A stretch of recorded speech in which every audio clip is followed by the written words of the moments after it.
Peace and blessings in Islam. I want to do a short video today on the science of baptism. That's what I want to talk about right now. I'm going to talk about the Fourth Amendment in my video later. Now, when it comes to baptism, right, baptism is symbolic of the cleansing of the soul, right? Now, if somebody takes you into a church building, which is what they do, they lay you in a coffin-like structure or swimming pool-looking thing.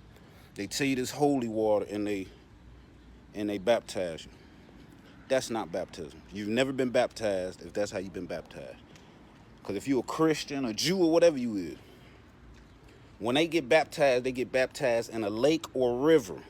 The only holy water on earth is the water God put on earth. You cannot let no man dressed in a suit take you into a building, lay you in a coffin or a swimming pool type structure and tell you you've been baptized. That's not baptism. That's never been baptism nowhere in history. And he telling you it's holy water because he made it holy water. No.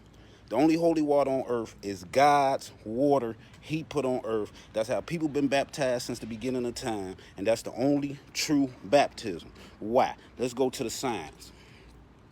You came from the dust of the earth. That's what the Bible and the Quran say. You was formed from the dust of the earth, right?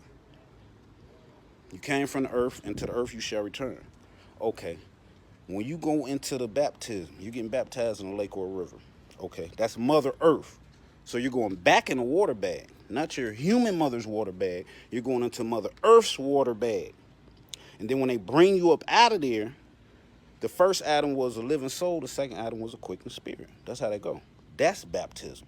It's science. You're going into the womb of Mother Earth, in the water, into her water bag, and then you're back. You're brought back up, spiritualized. That's baptism.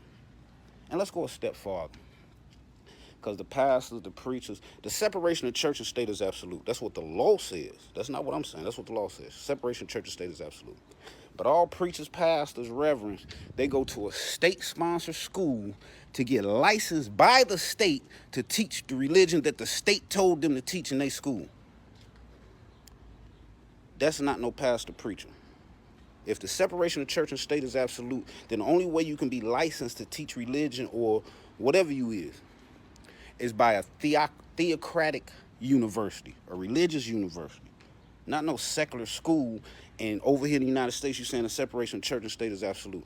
That don't make sense, because you got to go to a state school to learn religion and get licensed. Then you got to go to the state and incorporate as a 501c3 to even teach religion. That makes absolutely no sense. That don't make no sense. And then you could tell that the state teaches them, because I haven't met a pastor yet, and this is reality.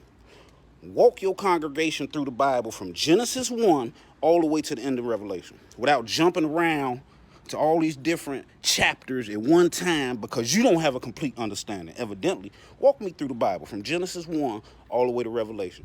Then you can tell me that you're a pastor, preacher, or reverend. Other than that, that don't even make no sense. Peace and blessings.